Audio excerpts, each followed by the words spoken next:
28 ноябрда болуп турган парламенттик шайлоого азыркы учурда Борбордук шайлоо комиссиясы каттоолорду аяктады. Бүгүн биз учурда программасында дал ушул келе жаткан шайлоолорго карата даярдыктар, алардын күнгөй тескейи тууралуу сөз кылабыз. Аны мен Гүлмира Умталиева алып барам. Ал эми менин коногум Борбордук шайлоо комиссиясынын мүчөсү Акбалык Жумалиева. Куш келипсиз. Саламатсыздар. Былтыр өзүңүз талапкер болуп жүрдүңүз эле, мына жашоо кызык. Быйыл болсо өзүңүз кайра Борбордук шайлоо комиссиясынын мүчөсү болуп башка кызматты аткарып атасыз. Негизи ушу шайлоолорго карата бардык каттоолор аяктады кечээ 13 октябрда. Канча партия, канча жеке өздөрүнүн өзү көрсөтүү болду. Ошолордун баары такталып бүттү да, ошолор боюнча кыскача маалымат берсеңиз. Сиз айтып кеткендей, кечээ шайлоо өнөктүгүнүн биринчи этабы аяктады десек болот. Ал деген партиялар, саясий партиялар өздөрүнүн съезддерин өткөрүп бүтүшүп, кандидаттарды көрсөтүү этабы аяктады. Съезддеринде талапкерлерин жана бир мандаттуу округтан көрсөтүлгөн талапкерлердин тизмелерин алып келип Борбордук шайлоо комиссиясына тапшырышты. Жалпысынан 23 саясий партия талапкерлердин тизмелерин тапшырды. Ал эми 381 өзүн өзү көрсөткөн кандидаттар 81 өзүн өзү көрсөткөн кандидаттар арыздарын берген. Ал эми дагы 5 күндүк 18-не чейин тизмелерде биз документтерди тактап, кем болгон документтерин кайра толукташат. Ошол күндөн баштап биз каттап баштайбыз. 28-не чейин талапкерлерди каттоо этабы жүрөт. Ошондо 28-не чейин каттоо этаптары бардык аяктагандан кийин агитация же болбосо үгүт иштери 29 октябрдан башталган турат да. Бирок ага чейин деле мына булар чыкты, булар бара жатат деп кандайдыр бир кыйырдагы бир агитациялык иштер жүргөндөй да. Буларга Борбордук шайлоо комиссиясы өзү көзөмөл кыла албайбы?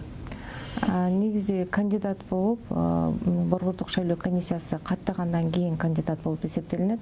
Ага чейин алар жөн гана өздөрүнүн талапкерлерин сунуштай жанагы заявлениясын, арыздарын берип, бир мандаттуу округтардан ал эми съезддер талапкерлердин тизмелерин алып келишти. Съезддерди өткөргөндө, мисалы үчүн массалык маалымат жанагы тармактарына алардын кабарлары таркап атат. Ошондон көргөн жакындары, тааныштары, колдогон адамдар алардын сүрөттөрүн коюп, куттуктоолор жүрүп атат. Аны биз дагы көрүп атабыз, бирок биз ага тыюу салганга биздин укугубуз жок. Өзү шайлоо мыйзамдуу мыйзам ченинде алып караганыбызда үгүт иштери биз каттаган күндөн кийинки 29 октябрдан баштап бир ай мөөнөттө жүргүзүлөт. Бирок жанагы сиз коюп аткан маселе, биз ал сот тармактарындагы башка жерлерди биз контроль аны көзөмөлгө алууга биздин азырынча мүмкүнчүлүк да жок. Ал эми кыйыр түрүндө үгүт иштери кетип атат деп да айтсак болот, бирок аны тастыктаганы дагы мындай шарттар жок. Азыр айтып кеттиңиз, ушу бир мандаттуу округтар боюнча өзүн өзү көрсөтүүдө 381 талапкер катталып атыптыр. Анын ичинде болгону гана 31 аялдын болушу, бул парламенттик шайлоодо келерки парламентте аялдарга болгон орун аз болобу? Ушу 381 кишинин ичинен басымдуу эркектер болуп атат, аялдардын жеңишке жетиши канчалык болот да? Туура айтасыз. Негизи эле бир мандаттуу округтардан аял кишилер жок да болуп калабы деген коркунучтар бар болчу. Себеби дегенде жерлерде кайсы аймактарда айтпайлы, мындай элге башы көрүнгөн, анан салмактуу жанагы лидерлер коюп атпайбы округтардан. Ошолордон дагы мындай эми аял кишиге добушун көбүнчө бере бербейт деген жана менталитет бар бизде, эркектерге көбүрөөк ишенген. Ошондон аял кишилер мындай жок болуп да калышы мүмкүн, келбей деген коркунуч бар болчу. Бирок азыр 31 аял киши өзүнүн талапкерлигин койду. Бул дагы жакшы эле көрсөткүч. Эми элибиз ошол чынында татыктуу айымдар болсо, ошолорго эгер өздөрүнүн добушун берип аял кишилерге ишеним көрсөтсө, аял кишилер парламентте көбүрөөк болмок. Себеби дегенде аял кишилер азыр квотада сакталган партиялык тизмеде. Ал жакта мындай тизмеге эле аял кишилерди кошуп коюу эмес, мандат бөлүштүрүлүүдө дагы аял кишилердин мандаты сөзсүз түрдө берилет деген мыйзам бизге ошол эмени берди, укукту. Мандат эгерде бир 10 жанагы 5% босогодон өтүп, бир 10 кандидат депутат болуп келип атса бир партиядан, ошонун 3/4 аял болот. Биринчи мандат аялдарга бөлүнүп 30%.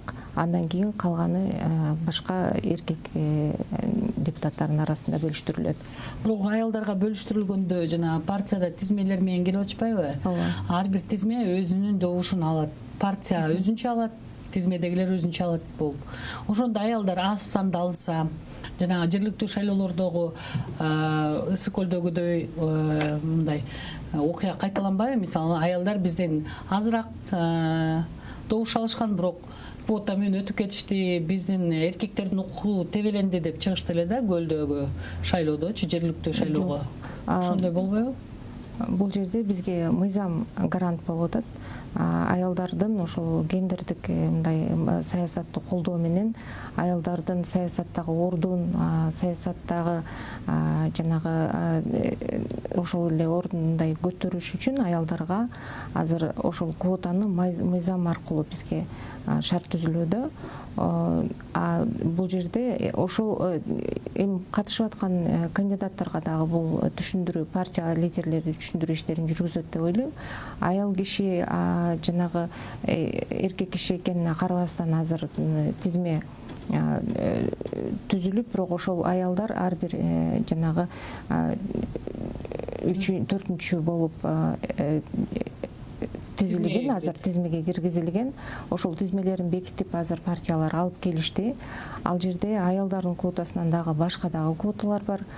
Партиялардын милдети ошол сөзсүз мыйзамды сактап, ошол квоталардын сактоо менен алып келишет тизмени. Анан жанагы добуш алып келгенде аялдар аз алып калганына карабай, эң артта болсо дагы ошол аялдардын арасындагы жарыш өзүнчө жүрөт. Мисалы үчүн 3-4 аял добуш алганына бир добуштан көп болсо дагы ошол бирөөсү биринчи, экинчи, үчүнчү болуп ошолор биринчи мандатты алып, андан кийинки мандаттар эркектер арасында бөлүштүрүлөт. Ушундай эле баягы артыкчылык партиялык тизмелерде өзгөчө адамдарга, майыптуулугу бар адамдарга каралганга, ошолор боюнча дагы мыйзам кандай болду да? Бул ирет өзгөрүүлөр болгон жок да, Аялдардын квотасынан сырткары жаштарга квота бар. Ал жаштардыкы 15% жаштар келиш керек. Ал жаштар дегенибизде 25%дан 25 жаштан 35 жашка чейинки жаштар. Алар 15% түшүш керек. Ошол эле 3 жаш кандидат алдыңкы 25 тизмеде алдыңкы 25-тикте туруш керек. Анан башка улуттан жарандарыбызга дагы квота берилген. Алардын дагы 15% квота бар. Алардын дагы 3 кандидат алдыңкы 25 тизмеде туруш керек. Анан дагы мүмкүнчүлүгү чектелген жарандарыбызга мүмкүнчүлүгү чектелген 2 жаранга квота берилген. Алардын бирөөсү алдыңкы 25 тизмеде туруш керек. Бирок тилекке каршы биздин мандат бөлүштүрүлүүдө бир гана аялдардын квотасы каралды дагы, калгандары эми өздөрү жеңип келсе гана алар мандат алышы мүмкүн. Эгер ошол 54 кандидаттын ичинен көбүрөөк добуш алып жеңип келишсе гана мандат алышат. болбосо аларга жанагы мандат бөлүштүрүлүүдө мындай сөз алыш керек деген талап, мындай мыйзам аларга кепилдик берген жок. Азыркы шайлоо мындай партиялык тизмелерде тизмедеги баягы сандар менен талапкерлерди аныктоо менен берилип аткандыктан шайлоочуларга дагы кандайдыр бир жаңылык. Экинчиден мындай тандоо дагы аябай кыйынчылык туудурбайбы? Мисалы кары картаңдар катышат шайлоого, баягы көзү көрбөгөндөр, алар келип ошо ар бир партиянын тизмесиндеги 28-же же 30-чу турат эле деп издеп таппай эле башындагыларын эле белгилеп кетип калышпайбы? Мындай кыйынчылык болбойбу дейм да. Ошо бюллетендин жайгашуусу кандай болот? Сиздин бул сурооңузга жооп берерден мурда мен ошол жалпы эле бюллетендер тууралуу дагы айта кетсем, шайлоочу шайлоо участогуна келгенде 2 бюллетень колуна берилет. Бирөөсү ошол бир мандаттуу округтан канча талапкер катышып атса, ошончо талапкердин тизмеси жазылат. Андан кийинки экинчи бюллетенде биринчи бөлүгүндө, ал бюллетень 2 бөлүктөн болот. Биринчи бөлүгүндө канча партия катышып атса, ошончо партиянын тизмеси жазылат. Экинчи бөлүгүндө ошол 54 бош бөлүкчө болот. Себеби дегенде ар бир катышып аткан партиялар 54төн кандидатын алып келип атат. Ошон үчүн 54 бош квадраттар болот. Ар бир квадраттын өзүнө жакын жайгашкан цифралары турат. Анан эгер бир партиядан ошол элге жагып аткан кандидат канчанчы номерде болсо, өзүнө жаккан кандидат, ошол кандидатка добуш берет. Бул нерсени биз түшүндүрүү иштерин алып барабыз. Борбордук шайлоо комиссиясы тарабынан бир канча роликтер даярдалып атат. Жерлерде партияларды дагы башка аялдарды, аял кандидаттарды окутуу иштери жүрүп жатат. Анан жанагы партиялар дагы өздөрүнүн үгүт иштеринде эл менен тыгыз иштеп, ошол өздөрү дагы элге түшүндүрүү иштерин жүргүзөт деп ойлойм. Ошондо сиз айткандай 23 партия азыр съездин өткөрсө, бардык партиялар күрөөлөрүн койсо, бул 23 партиянын бардыгы эле шайлоого катышат дегенди деле түшүндүрбөйт. Анткени бул күрөө маселеси бар. Ошо күрөө маселеси баягыдай эле 1 миллион сом менен калдыбы? Ооба, 1 миллион. Ошону кайсы убакка чейин төгүш керек партиялар? Партиялар күрөөнү ошол 18-ине чейин төгүш керек. 18-ине чейин төгүп, ошол күрөөнү төккөндө, анан бардык документтерин толук бергенде гана алар ошол кандидат болууга, катталууга укук алат. Кээ биркилер ошол күрөөсүн төкпөшү мүмкүн, кээ биркилер өздөрүн катышуудан баш тартышы мүмкүн. Ошентип партиялар дагы кыскарышы дагы мүмкүн. Ошондой эле бир мандаттуу округдардан дагы кыскарышы мүмкүн. Себеби дегенде биригүү болушу мүмкүнбү дагы? Жок, мындан ары биригүүгө болбойт. Партиялар арасында биригүүгө болбойт мындан ары? Жок, биригүүгө болбойт. Съездерин өткөргөнгө чейин бириксе болмок, бирок ага чейин биригишти бир канча партиялар. Эми мындан ары биригүүгө болбойт. Жанагы дагы кошумча айта кетчү нерсе, азырынча бизге бир гана өздөрүнүн документтерин беришүүдө. Азыр алардын баары текшерилет. Кээ бирки адамдардын соттуулугу болушу мүмкүн, кээ биркисинин азыр дипломдорунун копияларын беришти. Алардын кээ биркисинин диплому жанагыдай учурлар бар эмеспи, фальшивый болгон.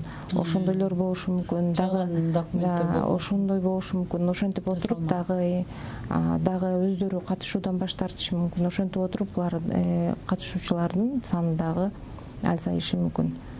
Бизде эмнегедир ушу жалган же болбосо жасалма документтерди берген адамдарды жоопко тартуу азырынча каралып элек, талапкер болгондо аныкталат да. Ушундай учур болуп элеке, жоопко тартуу кылмыш жолунда. Мен андай учурду эсимде жок. Бирок чындыгында документ жасоо мамлекеттин ичинде ошо кылмыш иши болсо дагы бизде ушу жогорку кызматтарга барып аткан адамдар дагы арасында ушундай жалган документтерди жасап, жасалма документтер менен чыгышы дагы өтө кооптуу нерсе. Ошого карабай кылмыш жообуна тартылбагандыгы бизди аябай өкүндүрөт да.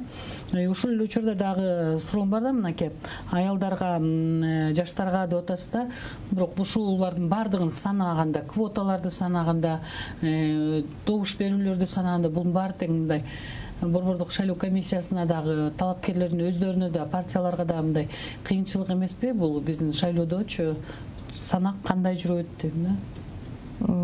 Азыр сиз суроону туура түшүнсөм, ошол кандидаттарды каттоодо баардыгын текшерип чыгуу баарын алдыңыздар, андан кийин саноо болот да, баягы добуш берүүдө. Саноо кандай болот? Саноо бюллетендерди айтып атасыз. Бюллетендерди санаганда биз документтерди кабыл алганда ошол баардыгы жанагы коюлган талаптарга жооп береби? Ар бир партиянын жанагы квоталарын сакталышы. Квоталарын сакталышы эмес, ошол кайсы документтер талап кылынса ошонун баардыгы текшерилип чыгат. Себеби дегенде азыр жанагы жумушка тартылган ошол шайлоо учурунда шайлоо өнөктүгүн өткөрүүгө кошумча күчтөр, кошумча жумуш орундары түзүлүп, жана привлеченный деп коет, ошол шайлоо убагында шайлоо округдары жок, бул жакта текшерилет Борбордук шайлоо комиссиясында. Азыр текшерүү жумуштары жүрүп баштаган, текшерилип атышат. Бюллетендерди берүүдө дагы баардыгы бюллетенди кийинки мандат берүүдө. Шайлоо өнөктүгү өткөндө, шайлоонун жанагы бюллетендерди эсептегенде дагы биринчи жанагы автоматтык эсептөө аппараттары эсептейт, андан кийин кол менен эсептелинет. Кол менен эсептелинет, алардын биринчи жыйынтык округдар боюнча чыгарылат. Округдардыкы себеби дегенде ал биринчи эң оңой эле, эң көп добушту ким алса ошол, даже эгер бир округдан 2 киши бирдей добуш алып калышы мүмкүн. Андай учурда биринчи кимиси документтерин эрте тапшырып, кимиси биринчи регистрация болсо, ошол тең алып калгандан ошонусу эме болот, биринчи мандатты алат. Андан кийин округдардан кийин партиялардын эсептелинет. Партияларга бөлүнүп, жанагы бюллетендерди эсептегенде, андан кийин кайсы кандидат, ошол ар бир партиянын 54 кандидаты эсептелип чыгылат. Бул эми чоң жумуш, бирок ошол шайлоо өнөктүгүнүн эң негизги иштеринин бири. Бирок ушул азыр округдар боюнча ар бир орунга канча адам туш келип атат да, талапкер мындай 381 киши болсо, бул деген 36 орунга. 36 орунга ошондо ар бир орунга канчадан адам? Эми мындай эсептеп көргөнүздө орто эсеп менен 10дон болуп атат, бирок кээ бирки округдарда аз кандидаттар, кээ биркилеринде көп. Мисалы үчүн бир Кадамжай округунда эң көп кандидаттар, мен билишимче 19 кандидат болуш керек бир орунга, бир мандатка. Кээ бирки округдарда азыраак, мисалы Ноокат, анын билишимче өзгөн округдары эң аз 4 кандидат болуш керек. Калгандарын орто эсеп менен бирдей бир 10-12, 8 ошондой кандидаттар бир орунга. Ошо округдарды, бир мандаттуу округдарды бөлүштүрүүдө дагы аймактык баягы кээ бир райондор бириктирилип кетти. Ушул боюнча да нааразычылыктар көп болду да. Азыр кандай кабыл алышты да, партиялар дагы, жанагындай талапкерлер дагы алар үчүн ыңгайсыз учурларды да айтышты. Географиялык жактан мисалы такыр мындай тескери тарап болуп калган учурларда бул биздин шайлоо өнөктүгүндө, агитация иштеринде дагы мындай тоскоолдук болот дегенчи. Ушул боюнча да айтсаңыз. Ооба, мен дагы дагы шайлоо, биздин шайлоо борбордук шайлоо комиссиясынын мүчөлөрү баарыбыз жанагы жумушчу топторго бөлүнгөнбүз. Ар бирибиз өз жумушубузду аткарабыз. Мен мисалы үчүн мүмкүнчүлүгү чектелген жарандардын жанагы шайлоо укуктарын коргоо боюнча группанын жетекчисимин. Ал эми ошол жанагы округтарга бөлүү боюнча дагы өздөрүнчө группа түзүлүп, жумушчу топ, ошол жумушчу топ иш алып барды. Бирок баарыбыз чогуу жыйындарда талкуулап баттык бул маселени. Бул шайлоо жанагы округтарга бөлүү оңой болгон жок. Себеби дегенде кээ бирки округтар бар.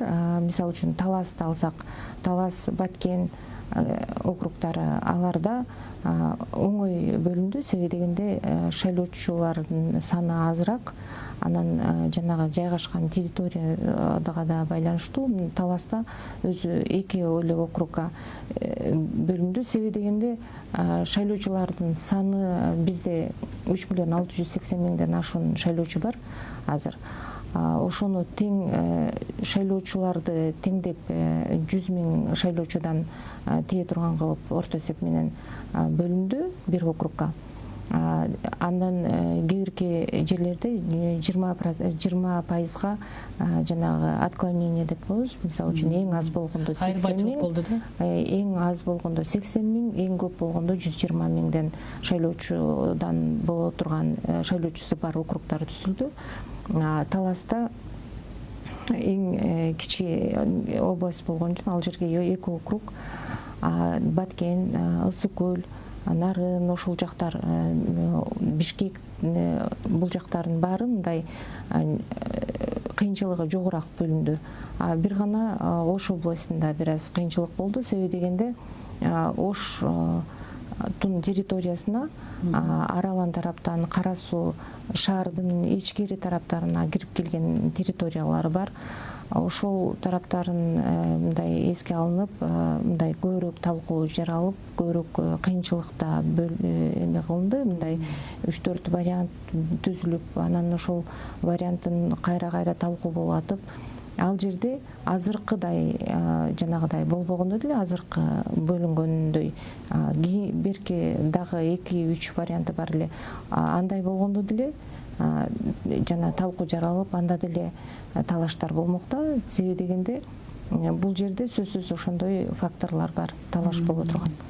Эми чет элдиктерде жүргөн биздин эмгек миграциясындагы жарандарыбыздын шайлоо укуктары боюнча акыркы иштер кандай болуп атат? Ал жакта айтып аттыңар эле да, адамдардын саны, биометрикалык маалыматтарын тапшыруусу боюнча дагы участкалар ачылат деп. Азыркы күндө канча участка болуп атат да, шайлоо участкалары? Мурда 48 участок бар экен, азыр 10 дагы кошумча участоктор ачылды чет мамлекеттерде. Россияда 5 участок ачылды жаңы. Азыр ошол биздин жумушчу, көчмө жумушчу топ ошол жакта жумуш алып барып атышат. Азыр акыркыларын ошо Сочи, Краснодар, Казань ошол тараптарды ачып уже эртеңдерден келишет. Ал жакта кошо башка органдар менен чогуу иш алып барып, биометрикадан өткөрүп, биометрикалык каттоодон консулдук учетторго коюп, анан шайлоочуларыбызды ошол жана шайлоо укугун коргоо үчүн көбүрөөк катыштырууга жанагы шарт түзүп берүү үчүн ошондой иштер алып барылууда. Анан дагы башка кошумча Америка Кошмо Штаттарында азыр бир участок ачылды. Мурда Нью-Йоркто ачылды, мурда Вашингтондо бар болчу, Чикагодо. Азыр дагы Туркияда, Анталияда бир кошумча участок ачылды. Дагы чет элден Италияда бир Каляри шаарында бир участок ачылды. Анан жакында эле Венгрияда. Ал жактарга жанагы шартка байланыштуу биздин көчмө топтор барылган жок. Бир гана Анталияга барылдык, жанагы жаңы участоктордон Россияга, анан Италияга. Калгандарында биздин ошол жактагы консулство, посольство, элчиликтердин кызматкерлери аркылуу ачылып жумуш алып барылат. Акыркы маалыматтар боюнча өткөн шайлоолорго караганда азыркы келе жаткан парламенттик шайлоого карата шайлоочулардын да саны өскөндүгү айтылды да. Бул 100 миңге жакын шайлоочулардын саны өскөн экен. Бул 18 жаштан жогору адамдардын саны өскөндүгү, ошондой эле биометрикалык маалыматтарды тапшыргандардын саны көбөйгөндүгү боюнча чет өлкөлөрдө Кыргызстандын ичинде ошо биометрикалык маалыматтарын тапшыруу кандай жүрдү да? Шайлоого карата мындай активдешүү болдубу? Ооба, көчмө топтор барып ошол биометрикаларды топтоп атышат азыр. Ошондон анан жана сиз айтып кеткендей 18 жашка толгондордун кошумча паспорт алып шайлоо укугуна ээ болгондугу, анан чет элдиктер азыр активдүү, мына кечээ эле Анталиядан биздин бир борбордук шайлоо комиссиясынын мүчөсү келди. Ал жакта барып түшүндүрүү иштери жүргүзүлүп, анан жанагы сарафан радио деп коет эмеспи, ошондо бири-биринен угуп аябай көп жарандарыбыз келип биометрикалык каттоодон өтүп, консулдук учетко туруп шайлоо укугуна ээ болуп атышат. Ошолордун жанагы мурдадагы эски паспорт менен жүргөндөр бар эмес беле, алардын баары жаңы паспортко өткөндө автоматтык түрдө биометрика тапшырышат. Ошонун эсеби менен азыр шайлоочулардын саны бир топ өстү. Ушул эле учурда мына кеп бир мандаттуу округдарга чыгууда бул эң Кыргызстандын тарыхында, шайлоо тарыхында мындай абдан чыгымды көп талап кылган шайлоо болот деп да айтышат. Партиялык тизмеде эле буга аябай көп чыгым короторун көргөзүп атат. Негизи бул шайлоодо былтыркы шайлоо мисалы бир президенттин башын жеп же болбосо система такыр өзгөрүп кетти да. Бул шайлоодон дагы былтыркы каталарды кетирбегөө, ошондой адамдардын, шайлоочулардын кыжырын келтирбеген нерселерге барбоого мындай эмнелер тоскоол болот? Ошолорго карманууга кандай аракеттер кылып атасыздар? Ооба, туура айтасыз. Былтыркы эле эмес, мурда дагы ушул шайлоолордун жанагы мамлекетибизде башаламандыкка жол берилип, шайлоонун жыйынтыгы жокко чыгышына ошол административдик ресурстун аябай аша чаап колдонулушу, добуштарды сатып алуу себепчи болгон негизги себептердин бири. Бул жолу ошол нерсени болтурбоо үчүн аябай түшүндүрүү иштери катуу жүргүзүлүп атат. Республика боюнча республикалык штаб жанагы жергиликтүү өзүн өзү башкаруу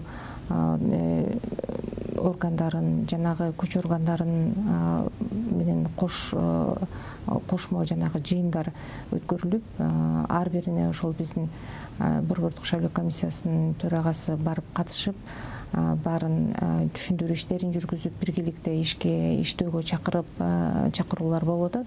Андан сырткары мыйзам дагы жанагы күчтөндүрүлдү десем жаңылышпайм. Себеби дегенде жаза ошол жанагы мисалы үчүн азыр жана домкомдордо шайлоо өнөктөгөнү катышууга катуу тыюу салынды.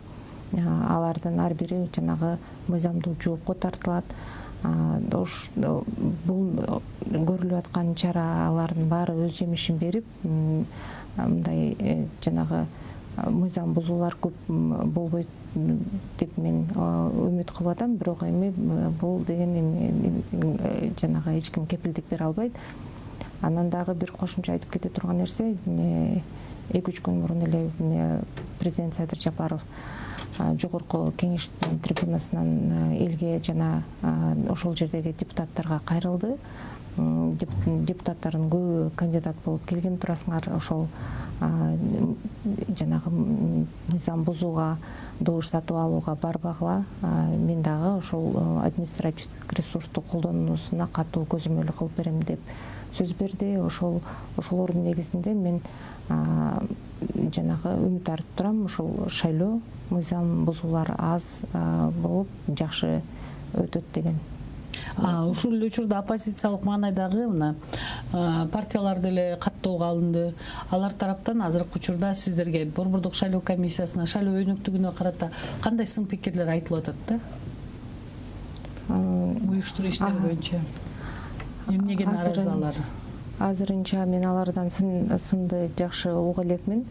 Ошол сиз айткандай оппозиционный партия, саясий партиялардагы съезддерин өткөрүп биз барып катышып келип аттык. Алардын дагы тизмелерин алып келип, биринчилерден болуп, мисалы Бүтүн Кыргызстан партиясы алып келип тизмесин жана кандидаттарынын документтерин тапшырышты.